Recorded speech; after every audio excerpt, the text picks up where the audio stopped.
ନିଜକୁ ଛୋଟ ମନେକରି କାହା ଗୋଡ଼ ଧରିବା ଅପେକ୍ଷା ଚେଷ୍ଟା କରନ୍ତୁ ନିଜେ କେମିତି ବଡ଼ ହେବାକୁ। କାରଣ ନିଜ ଭିତରେ ଥିବା ଆତ୍ମବିଶ୍ୱାସ ହିଁ ସଫଳତାର ଶିଖର ଛୁଆଇଥାଏ।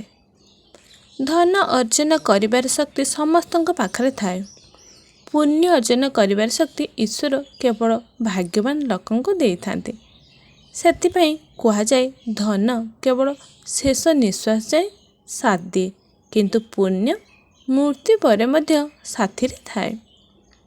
ଅନ୍ୟକୁ ବିନା କାରଣରେ ଅଟ୍ଟହାସ୍ୟ କର ନାହିଁ, ନଚେତ୍ ଦିନେ ତୁମେ ମଧ୍ୟ ଏକ ଅଟ୍ଟହାସ୍ୟର ପାତ୍ର ହୋଇଯିବ। ସେହି ମଣିଷ ସମ୍ପର୍କର ମୂଲ୍ୟ ବୁଝିପାରେ ନାହିଁ ଯେଉଁ ମଣିଷ ସମ୍ପର୍କ ଅପେକ୍ଷା ସ୍ୱାର୍ଥର ମୂଲ୍ୟକୁ ଅଧିକ ବୁଝୁଥାଏ। ଭାଗ୍ୟ ଉପରେ ତୁମେ ଯେତେ ବିଶ୍ୱାସ କରିବ ସେ ତୁମକୁ ସେତେ ନିରାଶ କରିବ, କିନ୍ତୁ କର୍ମ ଉପରେ ତୁମେ ଯେତେ ଜୋର ଦେବ ସେ ତୁମକୁ ତା'ର 2 ଗୁଣ ପରିଶ୍ରମର ଫଳ ଦେବ। ସେଥିପାଇଁ ଲାଇଫରେ ଆପଣ ପରିଶ୍ରମ କରିଚାଲନ୍ତୁ, ଫଳକୁ ଆଶା କରନ୍ତୁ ନାହିଁ, ଫଳ ଆପେ ମିଳିଯିବ। ତୁମେ ଜୀବନରେ କେତେ ସୁଖୀ ତାହା ବଡ଼ କଥା ନୁହେଁ, ତୁମ ଦ୍ୱାରା କେତେଜଣ ସୁଖୀ ତାହା ହିଁ ବଡ଼ କଥା। ଏହି ସଂସାରରେ ପ୍ରତ୍ୟେକ ବ୍ୟକ୍ତି ନିଜ ଜ୍ଞାନର ଗର୍ବ କରନ୍ତି, କିନ୍ତୁ କାହାକୁ ବି ନିଜର ଗର୍ବର ଜ୍ଞାନ ନଥାଏ। ସ୍ୱଭାବ ରଖିବାର ଅଛି ତ ସେହି ଦୀପ ଭଳି ରଖ, ଯିଏକି ରାଜା ଘରେ ଯେମିତି ଆଲୋକ ପ୍ରଦାନ କରେ ଗରିବ ଘରେ ବି ଠିକ୍ ସେମିତି ଆଲୋକ ପ୍ରଦାନ କରେ। ନା ଅଛି ଗର୍ବ ନା ଅଭିମାନ। କେବେ ବି କାହାର ଅପମାନ କରନ୍ତୁ ନାହିଁ। ଆପଣ ଶକ୍ତିଶାଳୀ ଏଇଟା ଭଲ କଥା, କିନ୍ତୁ ସମୟ ଆପଣଙ୍କଠାରୁ ଅଧିକ ଶକ୍ତିଶାଳୀ। ସେଥିପାଇଁ ଆପଣଙ୍କ ଶକ୍ତିକୁ ନେଇ କେବେ ବି ଅଭିମାନ କରିବେ ନାହିଁ। ନିଜର ଖୁସି ପାଇଁ କେବେ କାହା ସହିତ ଟାଇମ୍ ପାସ୍ କରନ୍ତୁ ନାହିଁ, କାରଣ ତୁମର ଟାଇମ୍ ପାସ୍ ସିନା ପୂରଣ ହୋଇଯିବ, ହେଲେ କେହି ଜଣେ ସବୁଦିନ ପାଇଁ ହସିବା ଭୁଲିଯିବ। ଯିଏ ଅନ୍ୟ ମୁହଁରେ ହସ ଦେଖିବାକୁ ଚାହୁଁଥାଏ, ଉପରବାଲା ତାଙ୍କ ମୁହଁରୁ ହସ କେବେ ଶେଷ ହେବାକୁ ଦେଇନଥାନ୍ତି। ସେଥିପାଇଁ ଆପଣ ଚେଷ୍ଟା କରନ୍ତୁ ସମସ୍ତଙ୍କ ମୁହଁରେ କେମିତି ହସ ଆଣିବେ।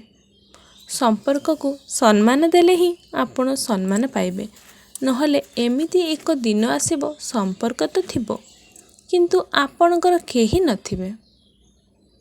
ଉଷୁମ ପାଣିରେ ମହୁ ଏବଂ ଲେମ୍ବୁ ରସ ମିଶାଇ ପିଇଲେ କାଶ ଓ ଛିଙ୍କରୁ ରକ୍ଷା ମିଳେ।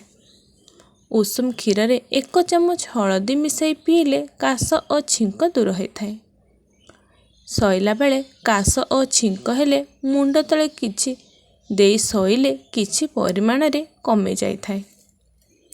ରାତିରେ ଶୋଇବା ବେଳେ ପାଣିରେ ଲୁଣ ପକାଇ ଗୋଡ଼ ହାତ ଧୋଇଲେ ଭଲ ନିଦ ହୋଇଥାଏ।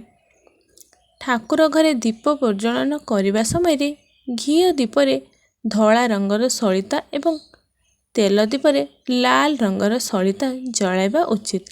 ଏହା ଶୁଭପ୍ରଦ ହୋଇଥାଏ। ପୂଜା ସମୟରେ ଠାକୁରଙ୍କୁ ଫୁଲ ଚଢ଼ାଇବା ପୂର୍ବରୁ ଫୁଲକୁ ସ୍ୱଚ୍ଛ ପାଣିରେ ଭଲ ଭାବରେ ଧୋଇବା ଉଚିତ। ଏହା ଶୁଭପ୍ରଦ ହୋଇଥାଏ।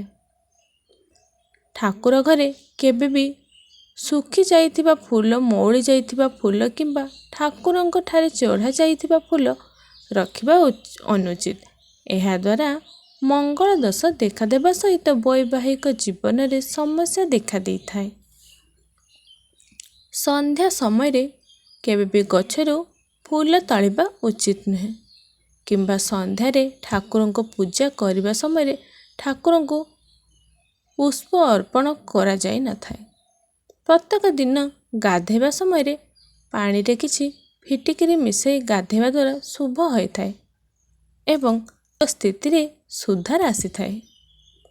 ପ୍ରତ୍ୟେକ ଦିନ ସକାଳେ ଠାକୁରଙ୍କୁ ପୂଜା କରିବା ସମୟରେ ଧୂପ ଦୀପ ସହିତ ନିଜର ସମର୍ଥ ଅନୁସାରେ ଭୋଗ ନିଶ୍ଚିତ ରୂପରେ ଠାକୁରଙ୍କୁ ଅର୍ପଣ କରିବା ଉଚିତ।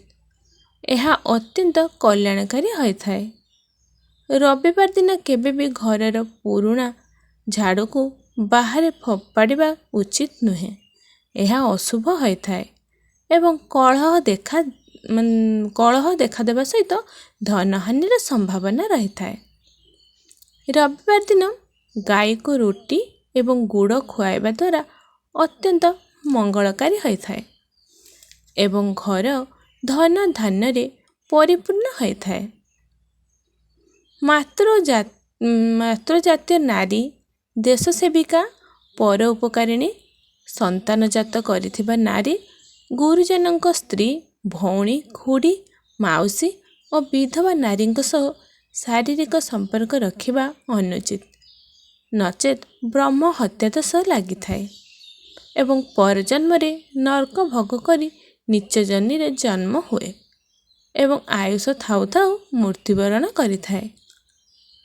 ଯଦି ଘରେ କାଚ ଜିନିଷ ବାରମ୍ବାର ଭାଙ୍ଗେ ତେବେ ଅଶୁଭ ହୋଇଥାଏ ଏବଂ ଘରେ କୌଣସି ଦୁଃଖଦାୟକ ଘଟଣା ଘଟିବା ସହିତ ପରିବାର ଲୋକଙ୍କ ମଧ୍ୟରେ ମନମାଳିନ୍ୟ ଦେଖାଦେବାର ସଂକେତ ହୋଇଥାଏ। ଯଦି ସ୍ୱାମୀ ଏବଂ ସ୍ତ୍ରୀଙ୍କ ମଧ୍ୟରେ ଝଗଡ଼ା ହେଉଥାଏ, ଏସବୁକୁ ଦୂର କରିବା ପାଇଁ ସୋରିଷ ତେଲରେ ସିନ୍ଦୁର ମିଶାଇ ଘରର ମୁଖ୍ୟ ଦ୍ୱାରରେ ସ୍ୱସ୍ତି କିମ୍ବା ଓଂର ଚିହ୍ନ ବନାନ୍ତୁ। ଏହାଦ୍ୱାରା ଆପଣଙ୍କ ସ୍ୱାମୀଙ୍କର ପ୍ରେମ ଆପଣଙ୍କ ପାଇଁ ବଢ଼ିଥାଏ ଏବଂ ଝଗଡ଼ା ଦୂର ହୋଇଥାଏ।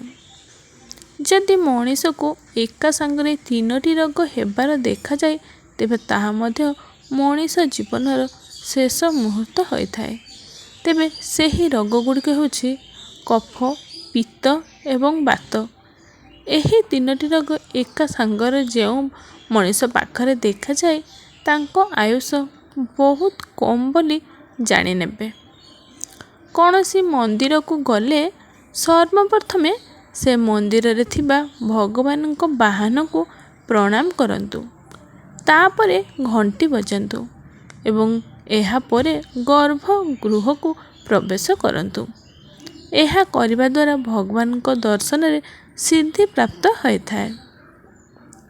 ଅପରାଜିତା ଲଗାଇବା ସମୟରେ ଦିଗର ନିହାତି ଧ୍ୟାନ ରଖିବା ଜରୁରୀ। ଏହାକୁ ଘରର ଦକ୍ଷିଣ ପଶ୍ଚିମ ଦିଗରେ ଲଗାଇବା ଦ୍ୱାରା ଫଳପ୍ରଦ ହୋଇଥାଏ। ଏହି ଗଛଟିକୁ ଗୁରୁବାର ଏବଂ ଶୁକ୍ରବାରରେ ଲଗାଇବା ଖୁବ୍ ଭଲ ହୋଇଥାଏ। ଯଦି ପାରା ଦାନା ଖାଉଥିବାର ଦେଖନ୍ତି, ତେବେ ଏହାର ଅର୍ଥ ଆପଣଙ୍କ ଘରେ ଧନ ବୃଦ୍ଧି ହେବାକୁ ଯାଉଛି।